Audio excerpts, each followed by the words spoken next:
विद्या, अनुसंधान, विज्ञान, प्रविधि का क्षेत्र हो या खेल का क्षेत्र हो, किसी भी क्षेत्र में मनुष्य असीमित चाहता है, लेकिन उसको प्राप्त सीमित होता है।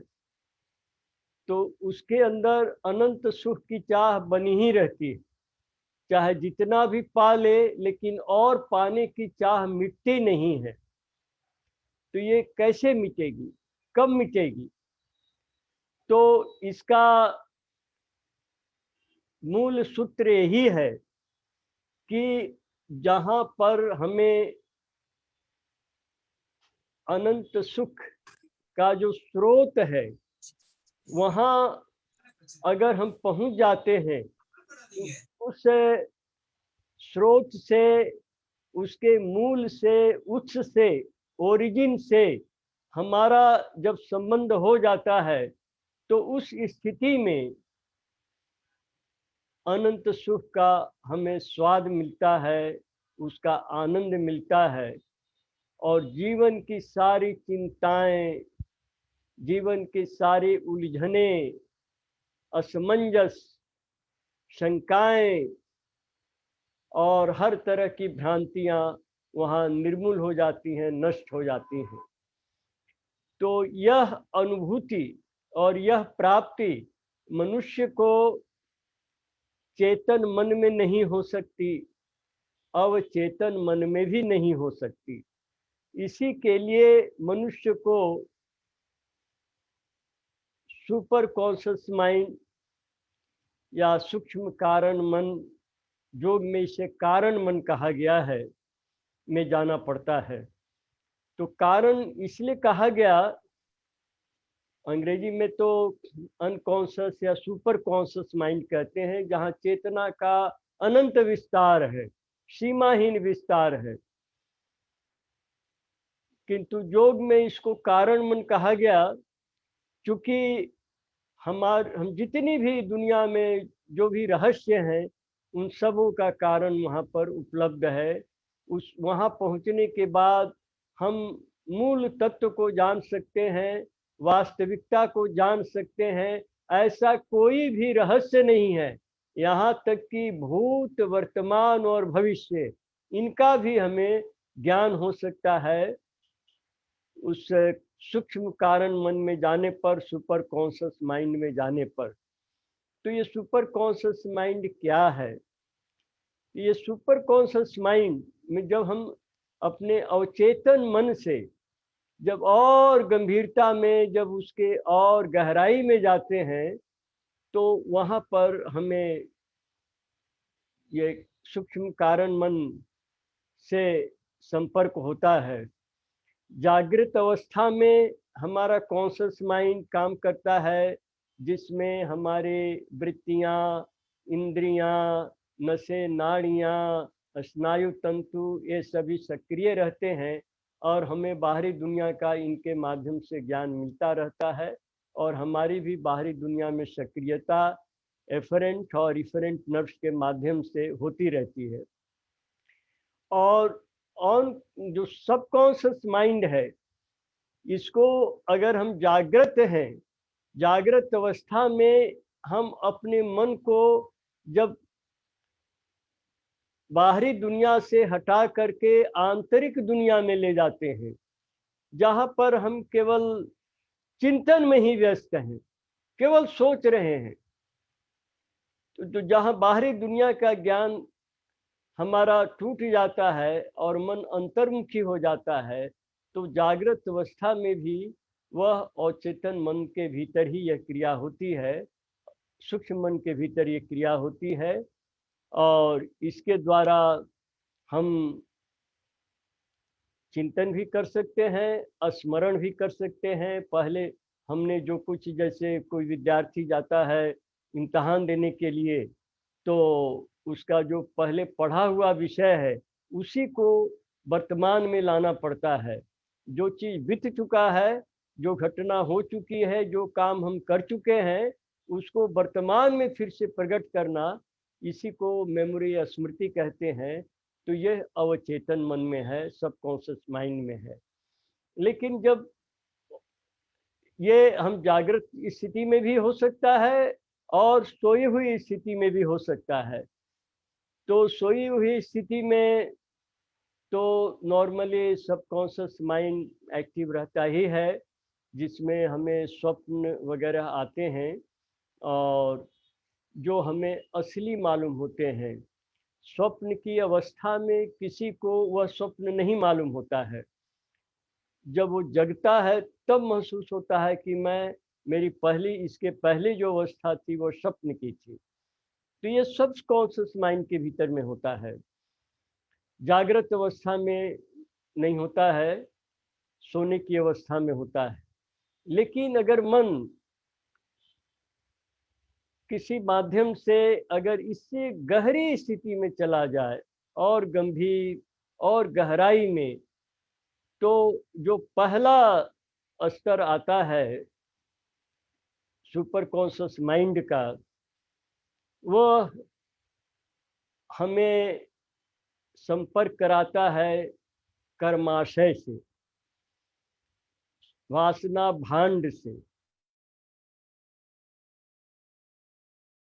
जो भी पहले कर्म किए हैं और उनका हमने फल भोग अभी नहीं किया है, और वे बीज के रूप में, संस्कार के रूप में हमारे भीतर मौजूद हैं।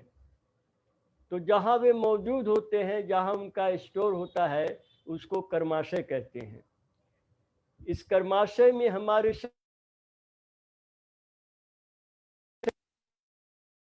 सभी वहाँ पर स्टोर्ड हैं, संग्रहित अवस्था में हैं।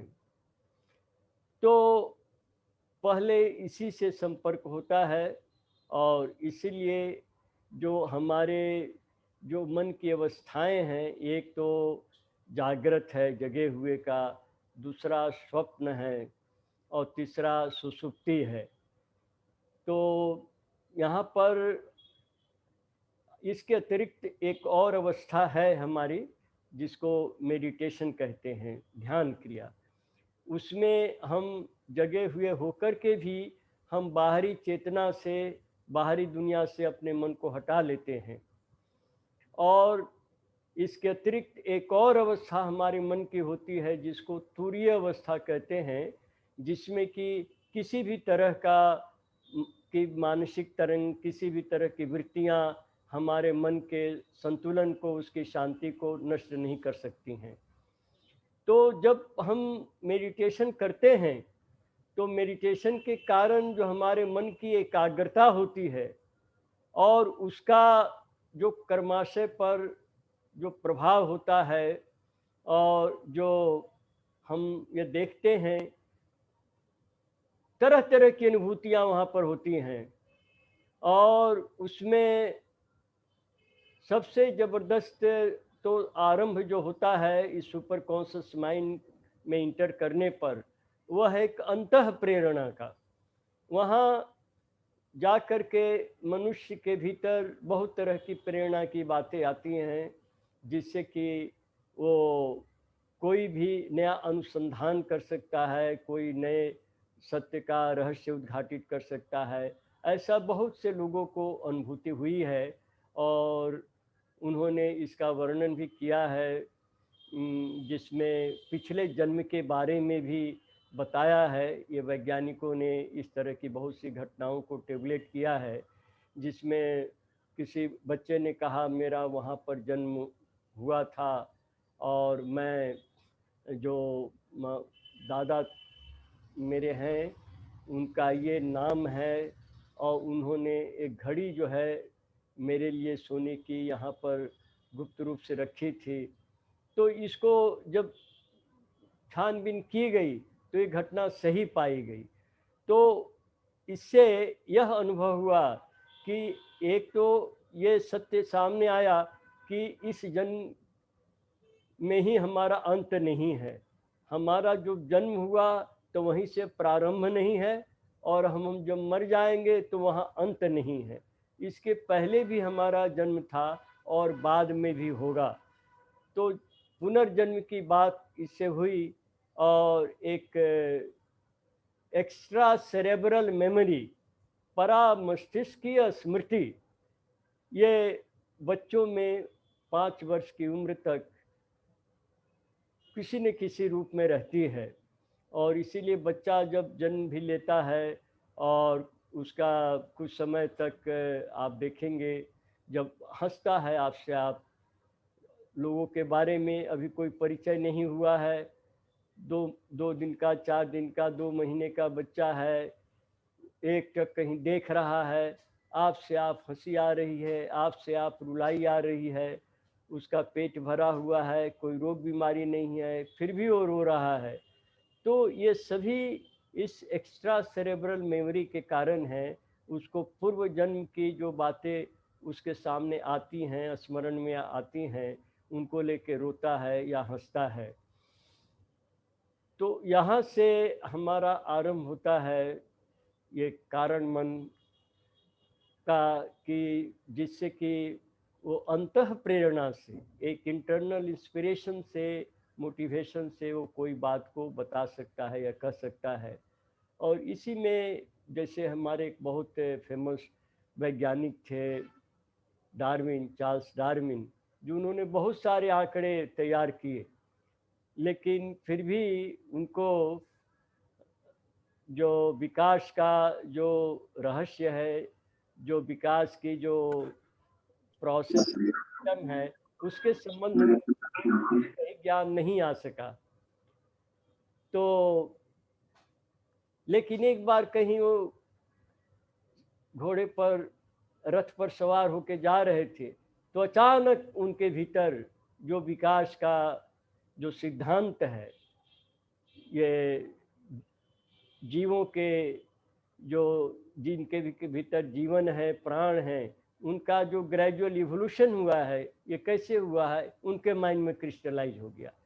मतलब उस वक्त उनका मन एकाग्रता के कारण चला गया सुपर कॉन्शियस माइंड में, जिसके कारण उन्होंने इस तथ्य को लोगों के सामने उद्घाटित किया। उसी तरह आइंस्टीन के साथ भी इस तरह से हुआ, और उन्होंने कहा ये मेरे वैज्ञानिक विश्लेषण से या चिंतन से नहीं आया है, ये एक इनर इंस्पिरेशन से आया है।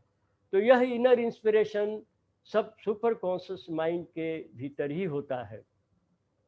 लेकिन उससे भी जब और गहन, ये मन के बहुत गहन स्तर हैं, ये तो बहुत विराट महासमुद्र की तरह है, जहाँ जितना गहराई में जाएंगे उतने नए नए रत्न मिलेंगे, नए नए रहस्यों का संधान होगा। तो और गहराई में जाते हैं तो वहाँ जाने के बाद विवेक और वैराग्य, इसका जबरदस्त अनुभव मनुष्य को होता है। ये विवेक का, जैसे बुद्ध के बारे में हम लोग जानते हैं, इतिहास में जैसा हमें ज्ञान है कि वो जब अपने रथ पर सवार होकर के शहर राजधानी में घूम रहे थे, तो उन्होंने किसी रोगी को देखा और अपने सारथी से पूछा कि कौन है, तो उन्होंने कहा कि ये रोगी है। तो बोले कि मुझे तो हुआ नहीं है, क्या मुझे भी होगा? तो बताया कि हाँ, आपको भी ये रोग हो सकता है। फिर एक बूढ़ा को देखा, तो उसके बाद एक मरे हुए व्यक्ति को देखा। तो ये देखने के बाद जिसको उन्होंने पहले कभी नहीं देखा था, उनके मन में एक विवेक, जबरदस्त विवेक जागृत हुआ कि मनुष्य जीवन नाशवान है, ये नष्ट हो जाने वाला है, तो हम क्यों नहीं सत्य को प्राप्त करें, सत्य को जानें।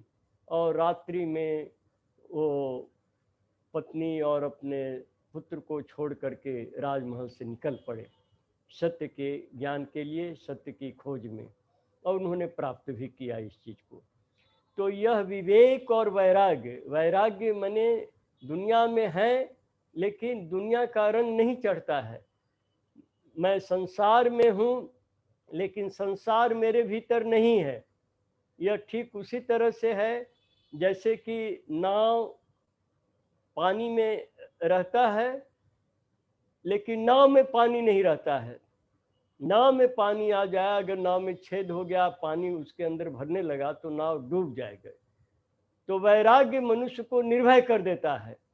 उसके अंदर किसी चीज़ के खोने का, जीवन के खोने का, मृत्यु के भी होने का कोई भय नहीं रहता, निर्भय हो जाता है। एक अमर जीवन की, एक इमॉर्टलिटी की अनुभूति उसको वहाँ पर होती है। उसके बाद और भी गहराई में जाने पर तो फिर ऐसा अनुभव होता है जैसे कोई सुनहला प्रकाश से कुछ छिपा हुआ कोई तत्व है, कोई वस्तु है, कोई एक आवरण के भीतर में गोल्डन कलर के भीतर में कुछ अस्तित्व है, कोई सत्ता है। तो वहाँ पर जब उस गोल्डन कलर को हटा करके उसके भीतर में मन प्रवेश करता है, तब वहाँ पर उसको सुपर कॉन्शियस माइंड का जो हाईएस्ट एपेक्स साइकोलॉजी जिसको कहते हैं, जो एक अग्रया बुद्धि, ये सर्वोच्च जो स्थिति है मन की, उस गोल्डन कवर के अंदर प्रवेश करने पर उसको इसकी अनुभूति होती है, जो सुपर कॉन्शियस माइंड का हाईएस्ट स्टेज है। तो इसीलिए यह सुपर कॉन्शियस माइंड हमारे मन का एक एपेक्स साइकोलॉजी के ही स्थिति में प्राप्त होता है। जब तक मन एकदम शांत, एकाग्र नहीं हो जाता है, तब तक यह स्थिति प्राप्त नहीं होती है। तो इसको जगाने के लिए, जागृत करने के लिए, इसमें प्रवेश करने के लिए यह आवश्यक है कि हम अपने कॉन्शस और सब कॉन्शस माइंड के गतिविधियों को शांत रखें। उनके भीतर उनका कोई भी एक्टिविटी नहीं हो। माने हमारे जितने ग्लैंडुलर सिस्टम हैं, हमारे नर्व्स हैं, नाड़ियां हैं, ये सभी बिल्कुल शांत रहें, इनकी कोई गतिविधि नहीं हो, हमारी इंद्रियां जरा भी सक्रिय नहीं रहें। तो उस शांत अवस्था में ही हमारा मन सुपर कॉन्शियस माइंड में प्रवेश कर सकता है। लेकिन जब तक हमारे मन में वृत्तियों के कहें सक्रियता है, उनके गतिविधि है, तो जब वृत्तियां सक्रिय होती हैं तो उसके बाद आप देखेंगे कि उनके कारण हमारे जो प्लेक्सस हैं, चक्र हैं, वे एक्टिव हो जाते हैं। और चक्रों के एक्टिव होने के बाद उनके चारों तरफ जो ग्लैंड, सब ग्लैंड्स हैं, वो एक्टिव हो जाते हैं। फिर उनमें जो हार्मोनल सेक्रेशन होने लगता है, उससे हमारे शरीर के भीतर भी जो है गतिविधि आरंभ हो जाती है। तो ऐसी स्थिति में सुपर कॉन्शियस माइंड में हम नहीं प्रवेश कर सकते हैं। तो इसलिए इसको जगाने के लिए कि जिससे हम सुपर कॉन्शियस माइंड में जा कर के और वहाँ जो असीम आनंद की जो स्थिति है वो हम प्राप्त कर सकें, ये आवश्यक है कि हम कॉन्शियस और सब कॉन्शियस माइंड को कंट्रोल में रखें। तो ये इसके लिए मेडिटेशन की आवश्यकता होती है। ये मेडिटेशन ही हमें इस स्थिति में ले जा सकता है जबकि मन तो मेडिटेशन का मतलब यह है कि हम अपने ध्यान को बाहरी दुनिया से हटा करके और भीतर की तरफ ले जाएं, एक निश्चित बिंदु पर एकाग्र करें और वहाँ पर एक जैसा मेडिटेशन में जो अनुभवी आचार्य हैं, अनुभवी शिक्षक हैं, सिद्ध मंत्र का ज्ञान देते हैं, उस मंत्र का जब हम प्रयोग करते हैं तो उस एकाग्रता में मंत्र के प्रयोग से हमारा मन सुपर कॉन्शियस माइंड में पहुंच जाएगा, यह निश्चित है। तो इसीलिए इसको वहाँ पहुँचाने के लिए मेडिटेशन आवश्यक है, क्योंकि मेडिटेशन के अतिरिक्त इस योग साधना, साइको स्पिरिचुअल प्रैक्टिस के अतिरिक्त सुपर कॉन्शियस माइंड में पहुंचने का और कोई भी रास्ता नहीं है, कोई भी माध्यम नहीं है। इसीलिए हमको मेडिटेशन का सहारा लेना ही पड़ेगा, हमें योग साधना करनी ही पड़ेगी। तो यह जो मंत्र है, मंत्र एक इनर्गाइज्ड साउंड वाइब्रेशन है। जिस तरह से मैं यहाँ आप लोगों के सम्मुख कुछ बोल रहा हूँ और आप लोग कितनों सैकड़ों हजारों किलोमीटर हमसे दूर हैं, फिर भी आपको सुनाई दे रहा है, फिर भी आप इस दृश्य को देख रहे हैं। तो इसका कारण क्या है कि जो मेरे मुंह से जो साउंड वेव निकल रहा है उसको विभिन्न साइंटिफिक उपकरणों के माध्यम से, विभिन्न टूल्स एपरेटस के माध्यम से उसको हायर वेवलेंथ पर जो है सो विराट में, महाकाश में प्रवाहित कर दिया जाता है, जिसको कि कोई भी दूसरा यंत्र पकड़ करके वहाँ के लोगों को का और आवाज़ का दोनों का अनुभव दे सके। तो ये जब तक एक इंस्ट्रूमेंट इसके साथ नहीं एसोसिएटेड है तो मेरी जो आवाज़ है वो इस कमरे से बाहर, जिस कमरे में मैं बैठा हूँ उसके बाहर नहीं जा पाएगी, वहीं तक रह जाएगी। तो इसीलिए यह जो मंत्र है ये है तो शब्द, अक्षर है, लेकिन इसके भीतर ये प्रॉपर्टी है, उसमें जिसको सिद्ध मंत्र कहते हैं कि यह शक्ति संयुक्त है, इसके भीतर पावर जैसे भरा हुआ है। और जब हमारा मन उस पावर के संपर्क में आता है तो वह पावर, वो सिद्ध मंत्र की जो शक्ति है, हमारे मन को कॉन्शस, सब कॉन्शस होते हुए सुपर कॉन्शस में पहुंचा देती है। एक रॉकेट की तरह ये काम करता है।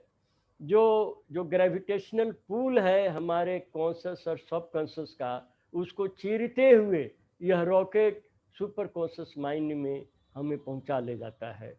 इसीलिए इसको एक्टिव करने के लिए और इससे आनंद प्राप्त करने के लिए मेडिटेशन इज ए मस्ट। जो मेडिटेशन करेंगे उनको इस आनंद का जो अनंत भंडार है उसकी अनुभूति निश्चित रूप से होगी। इसके लिए उन्हें कोई भी चिंता करने की आवश्यकता नहीं है। लेकिन यही है इसमें सबसे आवश्यक बात कि हमें करेक्ट मेडिटेशन का प्रोसेस मालूम हो, हम सही जो मंत्र हैं उनको जानें, जिससे कि हमारा जो समय मेडिटेशन में लगता है उसके द्वारा हमें मेडिटेशन के लक्ष्य की प्राप्ति हो, अर्थात हम उस एक विराट चेतना, एक सुपर कॉन्शसनेस के स्टेज में हमारा माइंड चला जाए, जो मन को हर चिंताओं और हर उलझनों से मुक्त कर दे।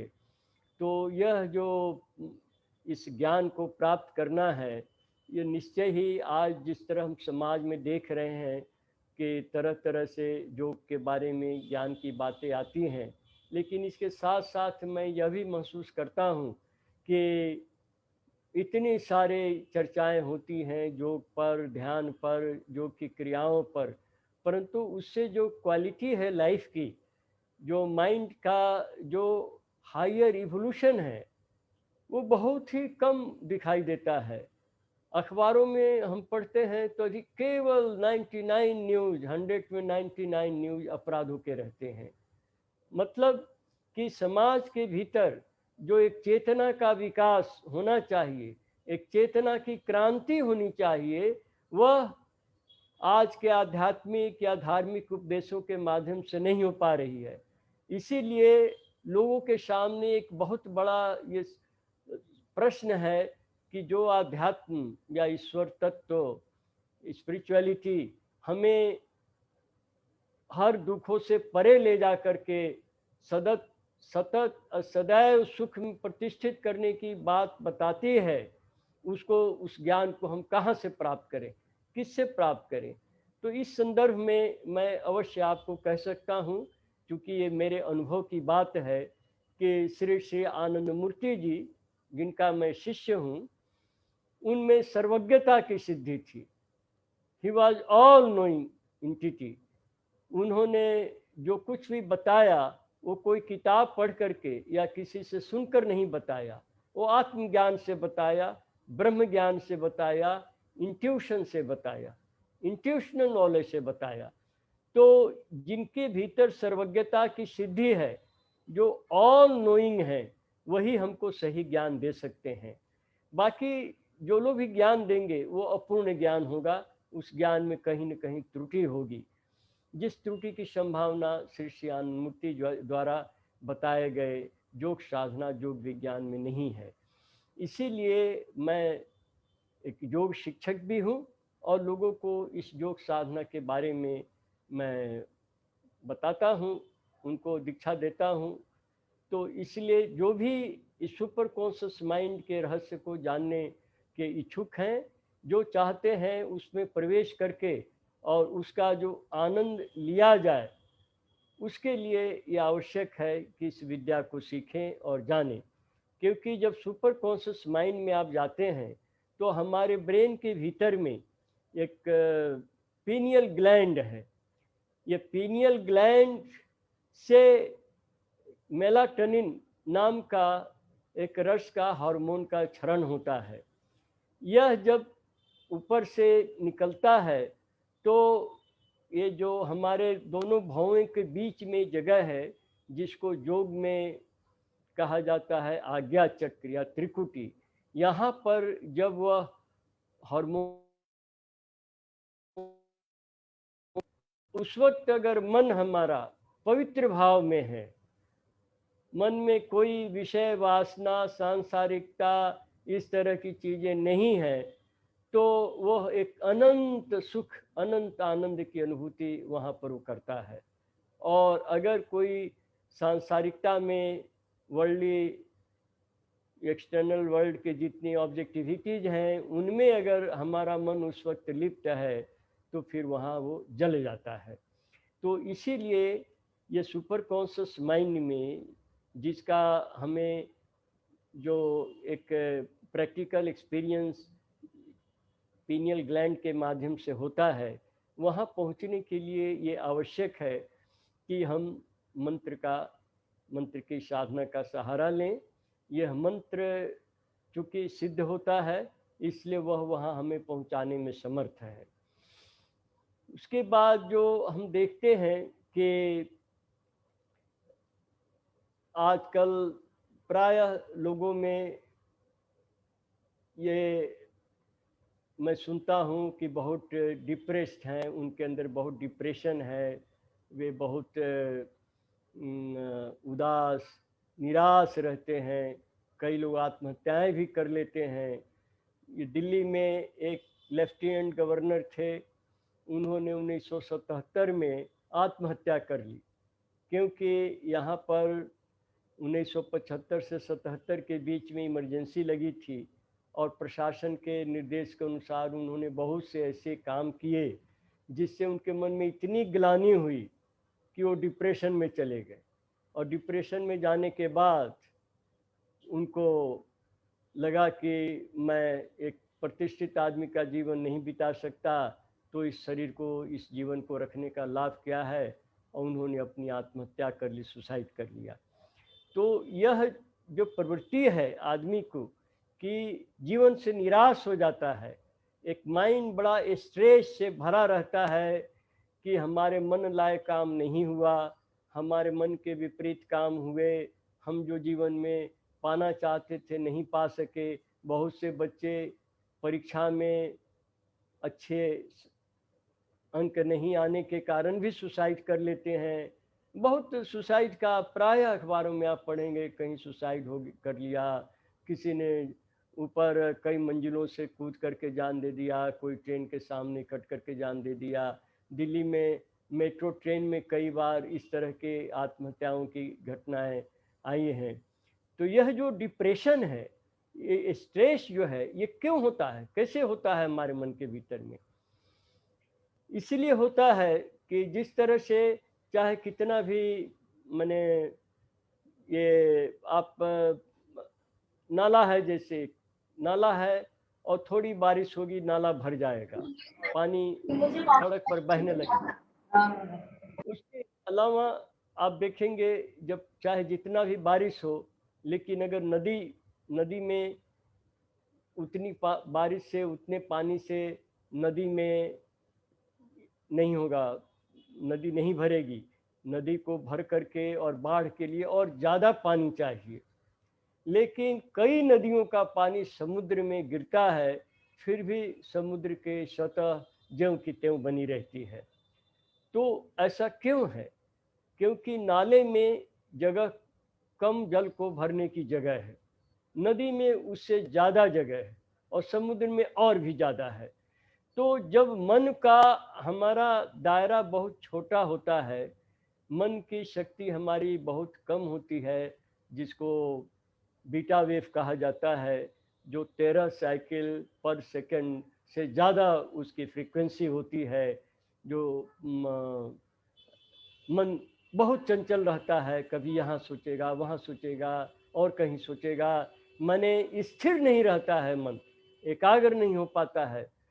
तो उस स्टेज में अगर कोई भी सदमा आया, अगर कोई भी प्रतिकूल उसको न्यूज़ मिला जो उसका मनपसंद नहीं है, तो उसको बर्दाश्त नहीं कर पाता है। तो किसी को हार्ट अटैक भी हो जाता है और किसी को और बहुत तरह के ब्लड प्रेशर हाई हो जाते हैं, किसी को कैंसर तक हो जाता है। ये सब घटनाएं इसीलिए होती हैं कि हमारा जो मेंटल वेव है वो इतने छोटा वेवलेंथ का है कि थोड़ी सी कोई कठिनाई आई, कोई परेशानी आई और उसके आगे वो झुक गया, वो धराशायी हो गया। तो इसी के कारण जो डिप्रेशन या स्ट्रेस आने का मूल कारण यही है कि हमारा जो विल पावर है वो बहुत कमज़ोर है, हमारा मेंटल स्ट्रेंथ बहुत कमज़ोर है। तो स्ट्रेस को दूर करने के लिए जो सबसे ज़रूरी चीज़ यह है कि हम मन को एक तो पॉजिटिव थिंकिंग में रखें, कभी नेगेटिव थिंकिंग नहीं आने दें। नेगेटिव थिंकिंग का मतलब कि अगर हम बीमार भी हैं, मान लीजिए कैंसर ही है हमको, और ऐसा डॉक्टरों के अनुसार है कि 2 महीने 3 महीने से ज़्यादा जिंदा नहीं रहेंगे, फिर भी हम भाव यही मन में रखें कि नहीं, मैं बीमार नहीं हूँ, मैं मर नहीं सकता हूँ, तो ये हमारे इम्यून सिस्टम को बढ़ाएगा, हमारे अंदर डिप्रेशन नहीं आने देगा, माइंड में कोई स्ट्रेस नहीं आने देगा। इसके लिए positive thinking is very important. तो पॉजिटिव थिंकिंग, जो सबसे बड़ी पॉजिटिव थिंकिंग ये है कि जैसे मैं एक बार गहन जंगल में जा कर के रात को 12 बजे साधना करने के लिए जा रहा था, तो मेरे मन में बीच में जंगल में अकेले हूँ, तो एक सिहरन सी आई, भय सा लगा कि पता नहीं अगर कोई बाघ आ जाए मुझ पर हमला कर दे या सांप आ जाए कोई बड़ा अजगर, तो मैं कैसे अपने को बचा पाऊंगा। एक भय मेरे अंदर आया। लेकिन जैसे भय आया वैसे ही यह भी मेरे मन में बात आई कि मैंने उस बाघ का या उस सर्प का कभी कोई नुकसान नहीं किया है, कोई मैंने बुरा नहीं किया है उसका, तो मुझे क्यों नुकसान पहुंचाएगा। एक ये बात आई। दूसरी ये बात आई कि अगर परमेश्वर की, परमात्मा की इच्छा है कि ये बाघ मुझे मार दे या सांप मुझे डस ले, अगर ये उनकी इच्छा है तो मैं उनकी इच्छा से क्यों लड़ूंगा, उनकी इच्छा पूर्ण हो। क्योंकि परमात्मा की इच्छा से लड़ करके कोई जीता नहीं है, ये अभी तक का इतिहास है। इसीलिए मैंने सोचा कि चाहे जो हो, मुझे कोई भय के साथ मुझे आगे नहीं बढ़ना है। और इस चिंतन के आने के साथ ही मेरा भय समाप्त हो गया और मैं अपने निर्धारित स्थल पर जाकर के साधना करके फिर वहाँ से आया। तो इसीलिए माइंड को हमेशा पॉजिटिव मोड में रखें, कभी भी नेगेटिव फीलिंग को इंटरटेन नहीं करें। चाहे जो भी परिस्थिति हो, जितनी विकराल हो, मृत्यु सामने खड़ी हो, लेकिन मैं इसको जीत लूंगा, इसको अपने पर हावी नहीं होने दूंगा।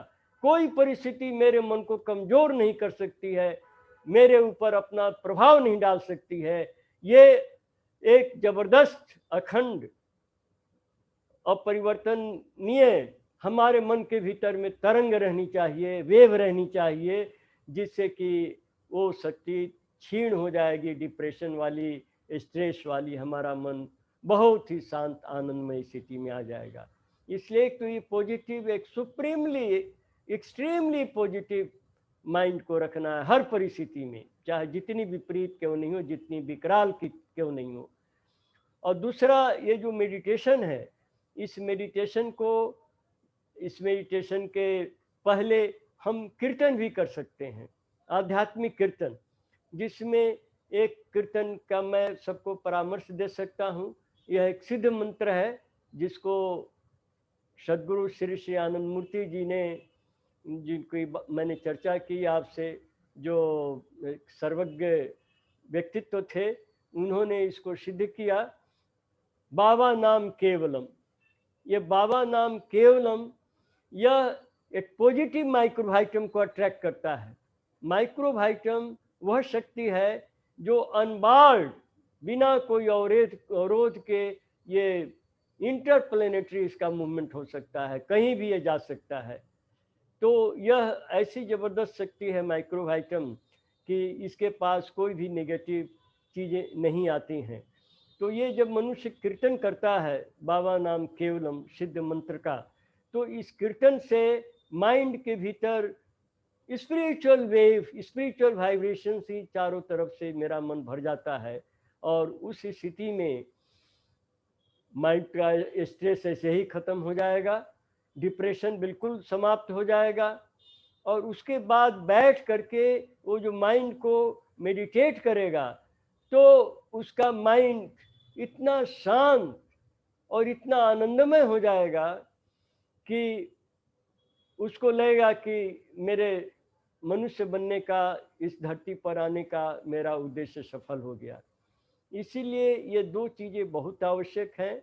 और बाकी जो भी लोग अपने डिप्रेशन को कोई टीवी देखकर, सीरियल देखकर, फिल्म देखकर, माने मन को दूसरे विषय देख कर के जो कोशिश करते हैं कि हम डिप्रेशन को या स्ट्रेस को दूर करें, उसमें बहुत आंशिक सफलता मिल सकती है, लेकिन कोई बहुत तो कारगर नहीं होती है, और उसका रिजल्ट वही सुसाइड में होता है, या फिर आदमी बिल्कुल इंसेन हो जाता है, पागल हो जाता है, उसके मन की तरंग बहुत विकृत हो जाती है, न्यूरोलॉजिकल बहुत सारे उसके सिम्टम्स उसके अंदर आ जाते हैं कि मन उसका सही ढंग से काम, उसका ब्रेन सही ढंग से काम नहीं करता है।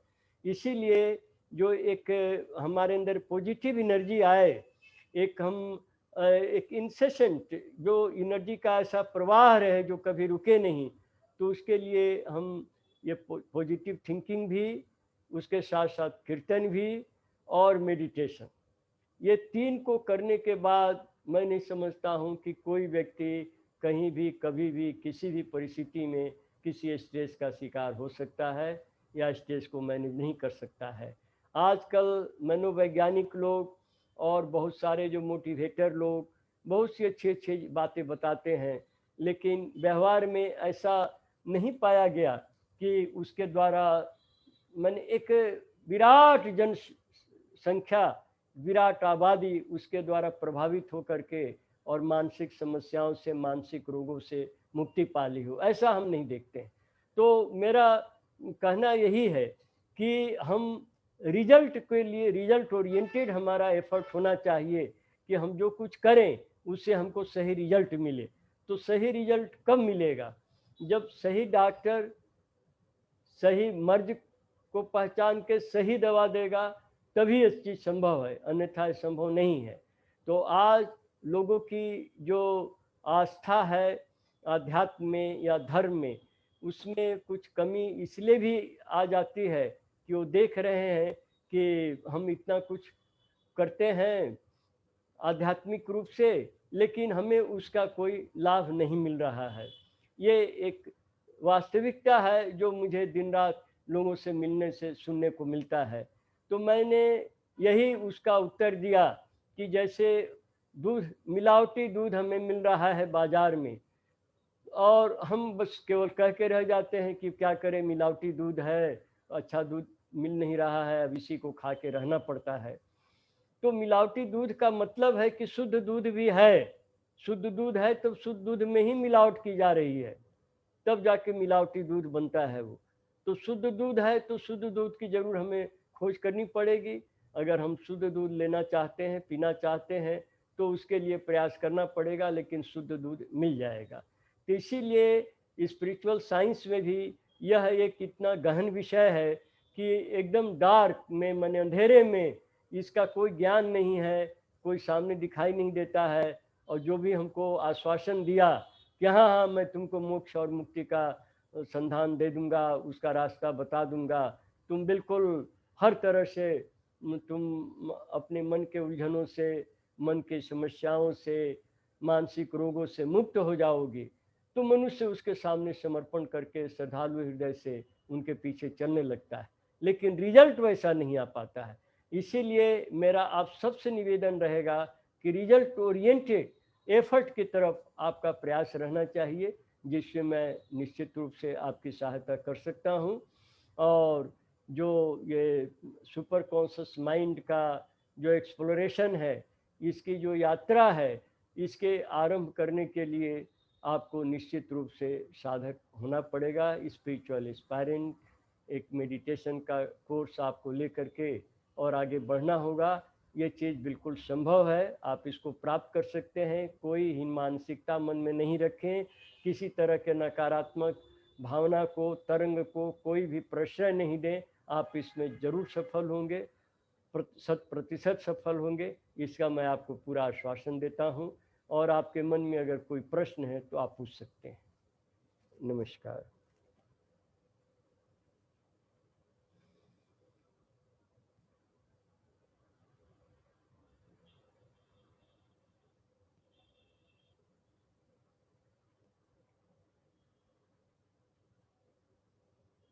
कोई प्रश्न है?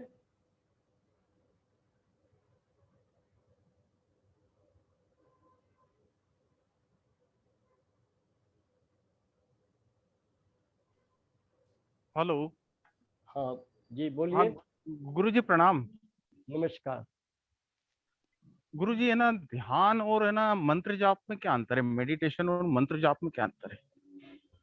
मेडिटेशन में मंत्र की सहायता लेनी पड़ती है कि हम जी। जब कहीं ध्यान कर रहे हैं तो ध्यान क्रिया जब सीखेंगे तो उसमें 3 चीज़ आपको जानना ज़रूरी है। पहला चीज़ कि हम ध्यान कहाँ करें। तो जी। ध्यान करने के लिए पॉइंट बताते हैं, जो योग शिक्षक हैं पॉइंट बताएंगे, इस पॉइंट पर आप माइंड को कंसंट्रेट करें। वह जी। पॉइंट आपके मानसिक और आपके शारीरिक क्रियाओं का केंद्र बिंदु होता है। इसलिए उस पॉइंट पर आप मन को जब एकाग्र करते हैं, मेडिटेट करते हैं, तो आपको मेडिटेशन में सफलता मिलेगी। तो इसमें जब हम ध्यान के लिए आंख बंद करते हैं पद्मासन में बैठ करके, तो जब पद्मासन में बैठते हैं तो हम अपने दोनों पैरों को बांध देते हैं, क्रॉस लेग हो जाते हैं। दाहिना पैर बाएं जांघ पर, बायां पैर दाहिने जांघ पर, हाथ दोनों इस तरह हो जाते हैं, छाती सीधी है, हम्म। हमारा दांत एक दूसरे के ऊपर है, जीभ तालू में सटा हुआ है, आंखें बंद हैं। तो इस तरह से हम पूरा बॉडी को स्टिल कर देते हैं। हमारे सेंसरी नर्व्स और हमारे ऑर्गन्स और हमारे मोटर ऑर्गन्स दोनों एकदम स्टिल हो जाते हैं। तो उस स्थिति में आप मन को एकाग्र करेंगे तो सहजता से आप कर सकते हैं। तो उसी में जब पॉइंट पर माइंड को ले आएंगे तो मन का विषय क्या होगा। मन बिना सोचे नहीं रह सकता है, विषय के बिना नहीं रह सकता है।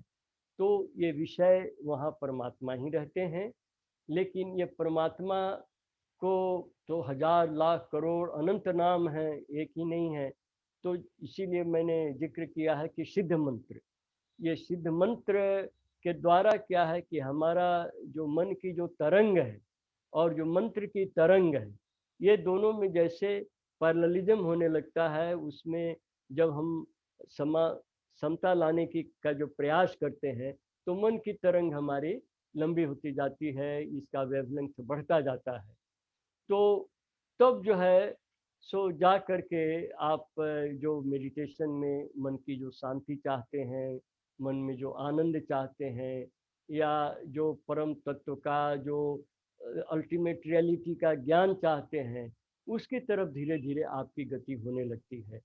इसीलिए मेडिटेशन में मंत्र का उपयोग किया जाता है। मेडिटेशन इस साइंस का, इस विद्या का नाम है, और मंत्र उस प्रोसेस में उपयोग होने वाले शब्द का नाम है जो सिद्ध किया हुआ था है, जिसके अंदर एनर्जी दी हुई होती है। स्पष्ट हुआ? हाँ गुरुजी, स्पष्ट हुआ। इसमें कौन से मंत्र का उपयोग किया जाए गुरुजी? तो उसके लिए तो आप व्यक्तिगत रूप से मुझसे संपर्क करेंगे, तो जी जी जी ऐसा नहीं है कि ये कोई मंत्र कह दिया गया सब उसी का करें। ये जी जी। तो जो व्यक्तिगत और रूप किसी को अगर प्रश्न है तो आप आचार्य जी से पूछ सकते हैं, और अगर कोई मेडिटेशन सीखना चाहता है, जानना चाहता है और एक्सप्लोर करना चाहता है, आई वुड रिक्वेस्ट कि आप अपना कॉन्टेक्ट नंबर चैट बॉक्स में डाल दीजिए, हम आपको संपर्क करेंगे। जी जी जी जी मैडम, ओके, थैंक यू, धन्यवाद। हाँ प्लीज, थैंक यू। अगर किसी के प्रश्न है तो आप हमसे पूछ सकते हैं, आचार्य जी से पूछ सकते हैं। जी जी जी दादाजी नमस्कार। नमस्कार।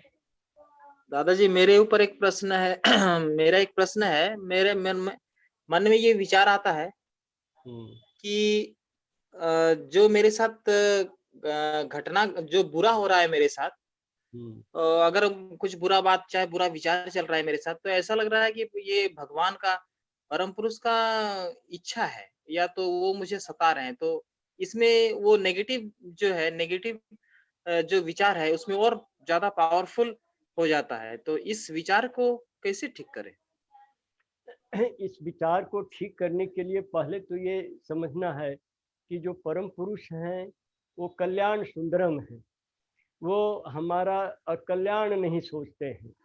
तो इसीलिए अगर हमको कुछ कठिनाई से गुजरना पड़ रहा है तो ये कर्म विज्ञान के अंतर्गत है कि ये कर्म हम जो करते हैं, शुभ कर्म भी करते हैं, अशुभ कर्म भी करते हैं।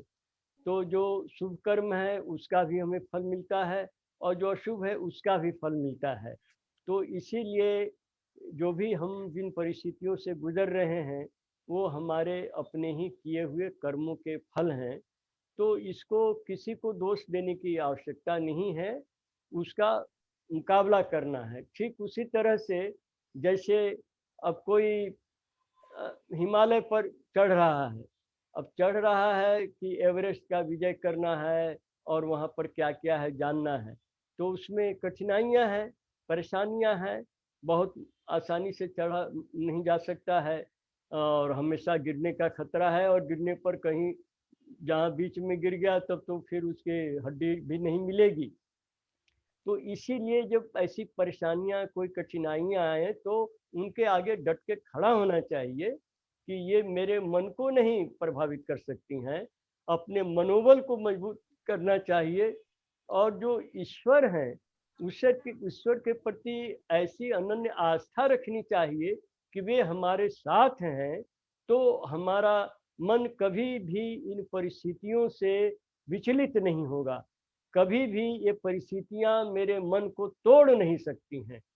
तो जब आपके मन में ईश्वर के प्रति वास्तविक प्रेम, निर्मल प्रेम होगा, तो फिर तो अनंत शक्ति आपके भीतर प्रकट होने लगेगी, और ये सारे जो कमजोरियां हैं मन की, नेगेटिव जो आप बोल रहे हैं होती हैं, सब समाप्त हो जाएगी, खत्म हो जाएंगी। लेकिन अपने मन को ही पुरुषार्थी बनिए, अपने मन को मजबूत करना है। कभी भी किसी भी, आप देख लीजिए किसी का भी, कबीर को इतना कष्ट दिया गया, नानक को दिया गया, बुद्ध को दिया गया, कहाँ उन लोगों के अंदर उन्होंने न भगवान पर थोपा, न अपने भाग्य को थोपा, उन्होंने मुकाबला किया।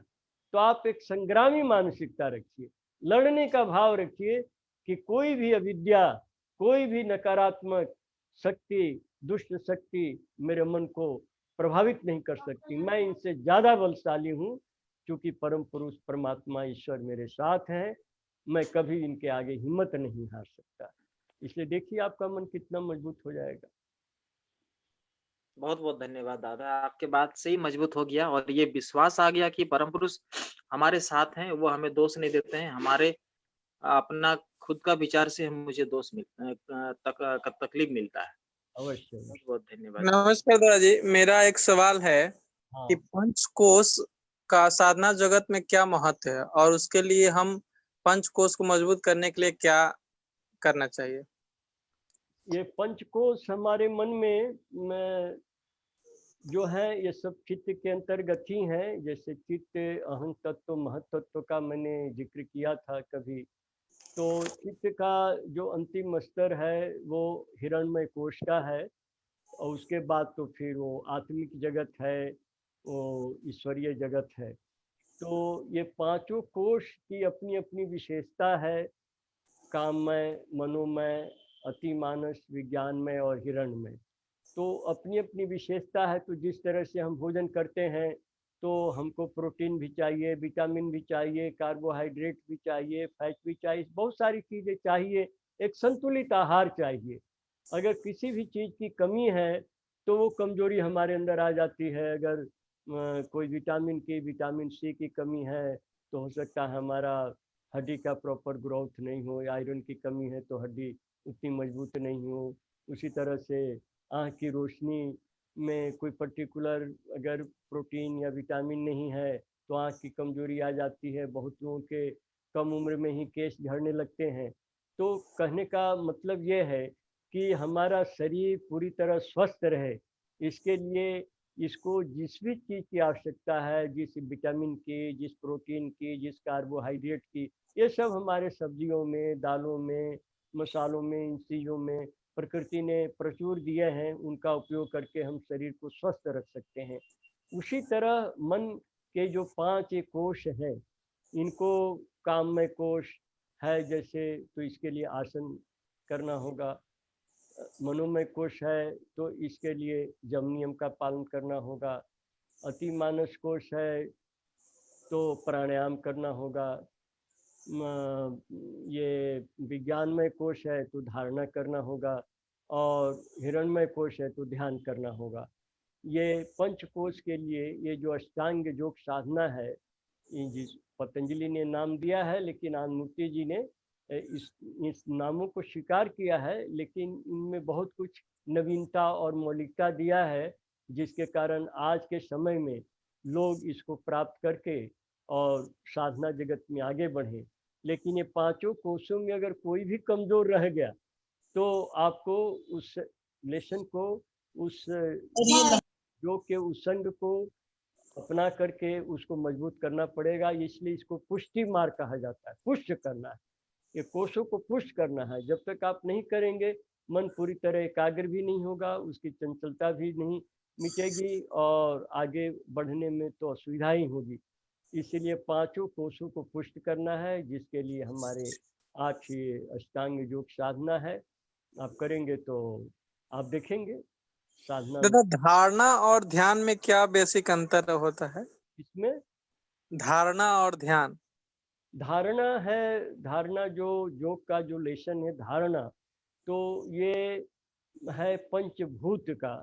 हमारा मन, जब आप आंख बंद करते हैं तो मन कहाँ जाता है? इस पंचभूत में ही घूमता रहता है। ये जो जो दुनिया, बाहरी दुनिया हम देखते हैं, वो आकाश, वायु, अग्नि, जल और मिट्टी, ये 5 तत्वों का बना हुआ है। ये फंडामेंटल फैक्टर्स है, ether, air, luminous, liquid and solid factors. तो ये पांचों तत्वों की ही तरफ जाता है मन। आंख बंद किए हुए हैं लेकिन घर पर चला गया, मित्रों के पास चला गया, खेल के मैदान में चला गया, सिनेमा में, सीरियल में, टीवी में, ये सब, ये जहाँ भी जाता है ये पांचों तत्वों के भीतर ही जाता है।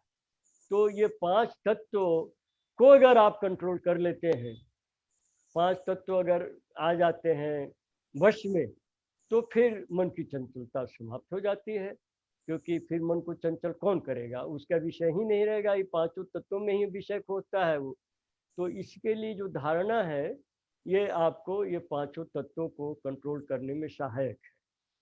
जो विज्ञान में कोश से मैंने आपको कहा, तो ये पांचों तत्वों में जैसे सॉलिड फैक्टर है, फिर लिक्विड फैक्टर है, सॉलिड फैक्टर जो हमारे सबसे नीचे का जो चक्र है, जो मेरुदंड पर का जो अंतिम हड्डी का अंश है, वहाँ पर मूलाधार चक्र है जहाँ कुंडलनी का स्थान है, वहाँ से हमारा सॉलिड फैक्टर कंट्रोल होता है।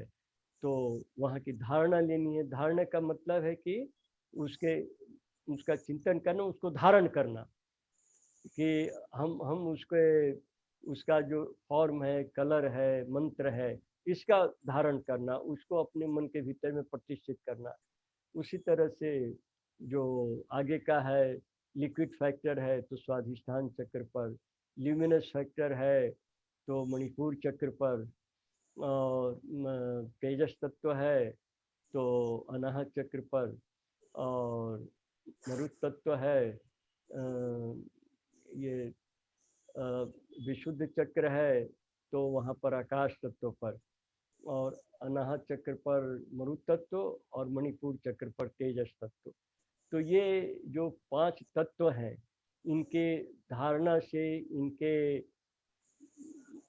रंग और इनके जो फॉर्म है, इनों का सूक्ष्म कलर है और फॉर्म है, उस पर जब हम उस चक्र पर, उनके कंट्रोलिंग पॉइंट पर जब हम उसकी धारणा करते हैं, मन उसको धारण करते हैं, मन में उसी को हम सोचते हैं, उसका आइडिया लेते हैं, तो ये धीरे धीरे ये तत्व हमारे कंट्रोल में आने लगता है। और ये धारणा में इसीलिए एक चक्र पर दूसरा, दूसरे तीसरा, चौथा, पांचवा, इस तरह से जाना पड़ता है। तो इसमें एक कंटिन्यूअस फ्लो नहीं है, ये फ्लो यहाँ ब्रेक होता रहता है। और ध्यान में क्या है, ध्यान में ये अनवरत एक, माने जैसे एक पानी है, पानी को आप देखेंगे कि पानी जो गिरता है ना, तो उसमें कहीं कहीं बुलबुला उलबुला सब मालूम होता है, मतलब कि वो एकदम बिल्कुल होमोजेनस नहीं है, कहीं न कहीं थोड़ा गैप उसमें आ जाता है, ऑक्सीजन आ जाता है, वायु आ जाती है, जिससे कि वहाँ पर वो खाली जगह को वायु भरे हुए है और उसके ऊपर में पानी है, नीचे में पानी है। लेकिन तेल को देखेंगे तो तेल जब गिरता है ना, एकदम होमोजेनस, उसमें कहीं भी कोई गैप नहीं है। तो ये तैल धारावत है, ध्यान तैल धारावत है, इसमें इंटरप्शन नहीं है, इसमें एक चक्कर दूसरे, दूसरे पर तीसरे जिस तरह का है, उस तरह की स्थिति नहीं है, ये एकदम कंटिन्यूअस एक फ्लो में है। इसीलिए ये मन को बिल्कुल स्ट्रेट लाइन कर देता है, और हमारा जो इंटिटेटिव वेव है वो कॉस्मिक वेव के साथ पैरेलल हो जाता है, और फिर वो ब्लिसफुल स्टेज हमारे साधना में आ जाता है। यह धारणा ध्यान में अंतर है। बहुत बहुत धन्यवाद दादा। नमस्कार। और किसी का कोई प्रश्न हो तो पूछ सकते हैं। आचार्य जी, अभी समय हो चला है कक्षा का, क्लास का, तो आई वुड रिक्वेस्ट, अगर किसी के भी प्रश्न हैं तो चैट बॉक्स में नंबर दिया गया है आपको, कांटेक्ट नंबर, आप हमें कांटेक्ट कर सकते हैं इस नंबर पर। मैं रिक्वेस्ट करूंगी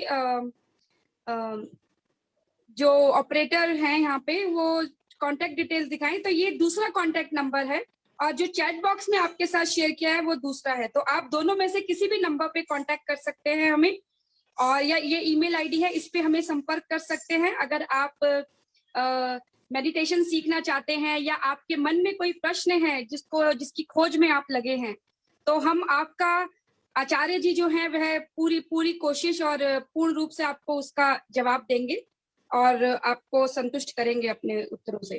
तो मैं सभी से रिक्वेस्ट करूंगी, अगर आप जेन्युइनली मेडिटेशन सीखना चाहते हैं और सही में एक सही मार्गदर्शन चाहते हैं, तो हमें इस नंबर पर कांटेक्ट कीजिए। चैट बॉक्स में भी दिया हुआ है और स्क्रीन पर भी शेयर किया जा रहा है। इसी के साथ हम अभी क्या कहते हैं, इस सेशन को समाप्त करते हैं। आई थिंक दिस इज ठीक है। ओके। मेरा हार्दिक नमस्कार, और फिर नमस्कार। फिर मुलाकात होगी आप लोगों से। नमस्कार। गुरुजी प्रणाम, गुरुजी प्रणाम। नमस्कार। नमस्कार। केवल